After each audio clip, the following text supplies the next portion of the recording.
Hello friends, welcome to our channel. இன்றைக்கி நம்ம என்ன ரெசிபி பார்க்க போகிறோன்னா, அரைக்கீரையை வச்சு ஒரு கடையிலும் பார்க்க போகிறோம், அப்புறம் வெள்ளைக்கறியும் பார்க்க போகிறோம். இந்த ரெண்டுத்துக்கும் காம்பினேஷன் வந்து ரொம்ப நல்லாயிருக்கும். ரெண்டுமே சேர்த்து வச்சு சாப்பிட்டோன்னா ரொம்ப சூப்பராக இருக்கும் டேஸ்ட்டு. வாங்க எப்படி செய்யுதுன்னு பார்க்கலாம். ரெசிபியை பார்க்குறதுக்கு முன்னாடி சேனலை சப்ஸ்கிரைப் பண்ணாதவங்க சப்ஸ்கிரைப் பண்ணி சப்போர்ட் பண்ணுங்கள் ஃப்ரெண்ட்ஸ். ரொம்ப ஈஸியாக செஞ்சிடலாம். வாங்க ரெசிபிக்குள்ளே போகலாம்.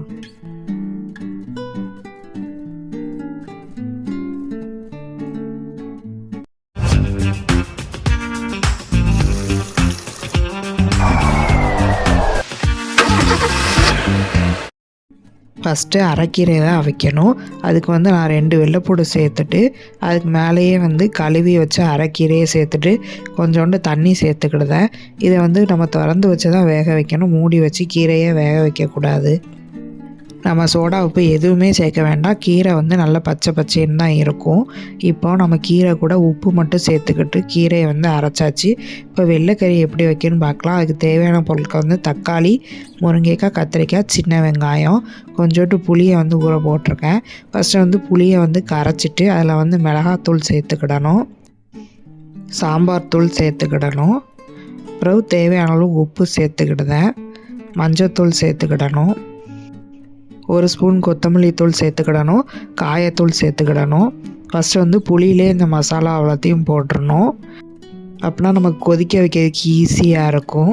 இப்போ ஒரு கடாய் எடுத்து அதில் வந்து எண்ணெய் சேர்த்து, கடவுளுந்தம்பருப்பு சேர்த்து, தேவையான அளவு கருவேப்பிலை சேர்த்துட்டு தாளித்து வந்து கீரையில் அதை ஊற்றிடணும். இப்போ நமக்கு கீரை வந்து ரெடி ஆயிரும்.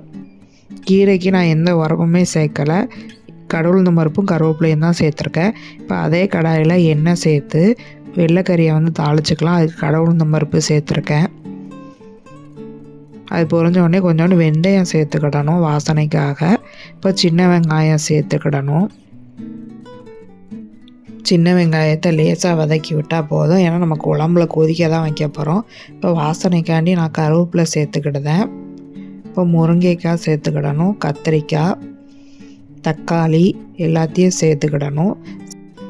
எல்லாத்தையும் சேர்த்து வதக்கிட்டு நம்ம புளி தண்ணியில் மசாலாலாம் போட்டு கரைச்சி வச்சுருந்தோம்ல, அதை வந்து சேர்த்துக்கிடணும். இப்போ வந்து நல்லா கொதிக்க வைக்கணும். அந்த மசாலாவில் உள்ள பச்சை வாடை, காய்கறிகள்லாம் வேகணும். அது வரைக்கும் கொதிக்க வச்சுக்கலாம். இப்போ இது வந்து கொதிச்சிட்ருக்கும் போதே நம்ம வந்து இதுக்கு தேங்காய் மட்டும்தான் போடணும். அதை வந்து அரைச்சிக்கலாம்.